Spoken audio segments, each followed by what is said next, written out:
Shalom Abracha, que Hachem vous protège, vous donne la santé, la joie, la prospérité. Même que j'ai raconté déjà cette histoire, mais j'ai l'obligation de la raconter une autre fois, parce que de plus que je réfléchis, et de plus que je vois la grandeur des tzadikim, et Hachem, il écoute les prières des tzadikim, il les écoute. Vous savez, j'ai écouté, alors j'étais à New York, j'ai écouté une belle histoire de la famille Ohayon, que pendant le Corona, Monsieur Ohayon, il a attrapé le Corona grave, il était paralysé du côté bas. D'ailleurs, moi aussi, lorsque il y a eu le Corona, moi aussi j'étais très malade, très malade. J'ai beaucoup des difficultés pour marcher.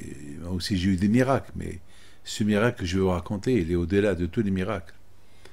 Donc, Baruch Hashem, après le Corona, ils ont décidé d'aller pèleriner les tzadikim au Maroc. Ils sont partis pèleriner. Bien sûr, lui, M. Ohayon, était sur la chaise roulante. Et ils sont partis chez Rabbi Haim Pinto. Pèleriner à Rabbi Haim Pinto. Et à un moment donné, vous savez, chez Rabbi Haim Pinto, il y a un endroit où on allume les veilleuses, les bougies. Madame Ohayon, il va pour allumer les bougies. Elle laisse son mari sur la chaise roulante et le bébé était avec quelqu'un de la famille. Et à un moment donné, elle allume ses bougies, elle retourne, et de loin, elle voit comme quelqu'un qui portait les mêmes vêtements que son mari, debout, avec le bébé dans ses mains. Elle n'a rien compris. C'est qui celui-là? C'est pas mon mari. Il est paralysé. Elle approche, au fur et à mesure qu'elle approche, elle voit que c'était son mari qui était debout devant la tombe de Rabbi Haim Pinto. Il a guéri. Voilà sa photo. Très belle photo, elle est là. Comme ça, elle l'a vue. Elle l'a photographiée en arrière. C'est de la folie. C'est de la folie. Ah, maintenant, la femme, elle est une tzadékette. Elle en a profité. Elle a dit, puisse mettre mon mari, il l'a guéri sur la tombe de Rabbi Haim Pinto. Il faut maintenant qu'on va pèleriner à notre tzaddik pour qu'on ait des enfants. Mais ils sont partis pèleriner à Rabbi Amar ben Ziwan. Dis ça, oui, ils sont partis à Rabbi Amar ben Ziwan, et là-bas. Elle a demandé à Rabbi Amar ben Ziwan que, avec l'idée d'Hachem, qu'elle aura un enfant et qu'elle appellera Amram. La même semaine, c'était l'Aïloula de Rabbi Pinhas HaKohen. Alors elle a dit, j'appellerai aussi Pinhas.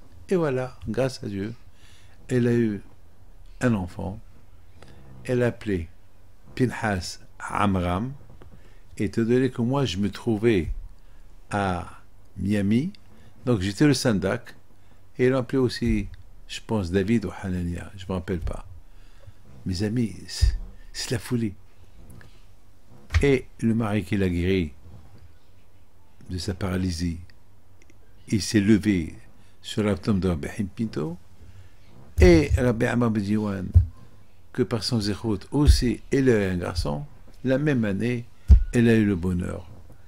Mais ce qui est important, c'est que le jour de la Brit Mila, le mari n'était pas très sûr pour l'appeler Amram. Alors maintenant, la femme, elle a dit, mais moi j'ai promis que j'appellerai Amram. Alors le même jour, vous savez, ces cours que je vous donne, chaque matin, il y a un petit cours de 5 minutes, 5, 6, 7. Alors eux, ils écoutent les cours de chaque matin. Et le jour, ou la semaine de la Brit Mila, quel cours ils ont, le jour qu'eux ils ont décidé qu'ils veulent un signe qu'on l'appelle Amram, quel cours il y avait dans mes cours? Eh ben, c'était lorsque je parlais de Rabbi Amar ben Ziwan. Alors ils étaient comme des fous. Le jour qu'ils ont demandé à avoir un signe, quel nom lui donner, et sachant que il y a madame qui veut qu'on l'appelle Amram, et il y a le monsieur qui ne sait pas, alors lorsqu'ils ont écouté que c'est moi que moi j'ai fait un cours sur Rabbi Amar ben Ziwan, pour eux c'était le signe qu'il faut l'appeler Amram, et c'était moi le Sandak. Voilà une belle histoire. Que le bon Dieu vous protège, vous donne la santé, et le zéro de tous ces tzadikim soit avec vous, Amen.